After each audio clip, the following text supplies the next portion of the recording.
Thank you so much for tuning in to another edition of History in Your Own Backyard. I'm Danielle, and today we'll be spending time talking with Miss Esther Montague, a member of the St. Luke Episcopal Church since 1952 when she got married. Why don't we take a listen so she can teach us all about it? Thanks so much, Miss Esther, for taking the time out of your day to talk with us. You're welcome. I became very aware of the history of the church because before we actually closed the church, I was reading all of the past minutes from 1877 to the present. And so I learned so many things that I wanted to share with the congregation. And so when Father Tom Shaver was here, I would give a history lesson during the announcement time. And so it was fun, and I think the congregation looked forward to it. It was all kinds of things that maybe they didn't know or they'd forgotten and so on. So tell me about some of those really interesting historical facts.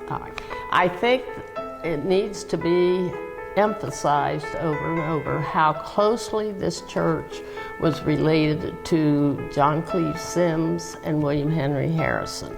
And that's because the two brothers, John Cleves Short and Charles Wilkins Short, donated the land and paid for the building as a memorial to their parents.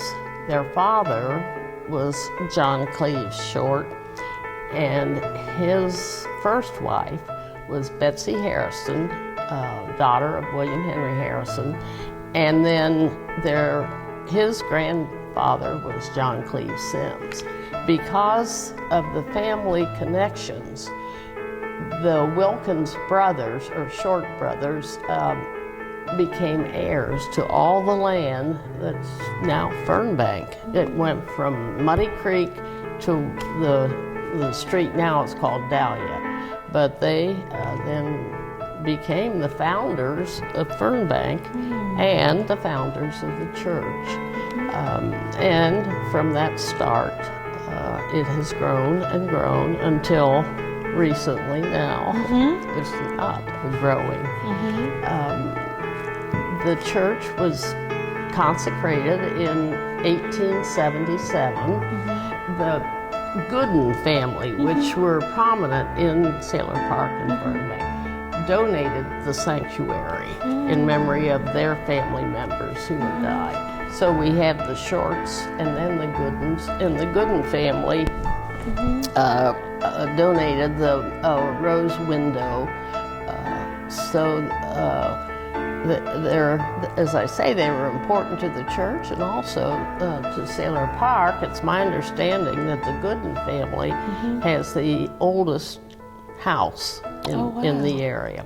So can you tell me about some of the different events or activities that took place here, in addition to worship, of course, over the years? Well, in reading the minutes, I found that the Ladies Guild was very, very active, and they spent most of their time raising money. After the church had been here for almost 20 years, Charles Wilkins Short deeded the land next to the church so that a rectory could be built there. And so then the women were trying to raise money, and it was interesting.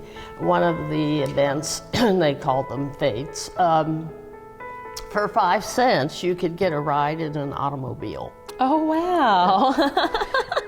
But they did finally get enough money to build the rectory, and that's the big white house next to the church, and it stayed a rectory for quite a while.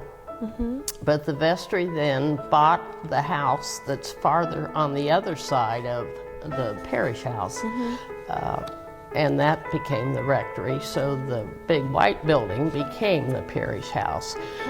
And Samuel Hannaford also, he's known throughout Greater Cincinnati for having built and designed, right, Music Hall and a few other really famous yes. buildings in downtown Cincinnati. Right. From what I read, someone had found a picture of this quaint church in England, a little country church. And so Samuel Hannaford based his design on that picture. Now, can you tell me, in the back, there's a cross on top of a concrete structure. Can you tell me what used to happen there? Well, just several times that I remember, we had an Easter sunrise service out there, and the stone would be the altar and then the cross, and it was, I haven't looked at it for a long time, but I think it was donated by the Sprunk family, who were parishioners here. Okay, very interesting. Thanks again for tuning in to today's edition of History in Your Own Backyard. Today we spent time talking with Miss Esther Montague all about the St. Luke Episcopal Church right here in Sayler Park, Ohio. We certainly hope that you enjoyed learning all about it. Remember, travel slowly and stop often. Take care and have a great day. See you later.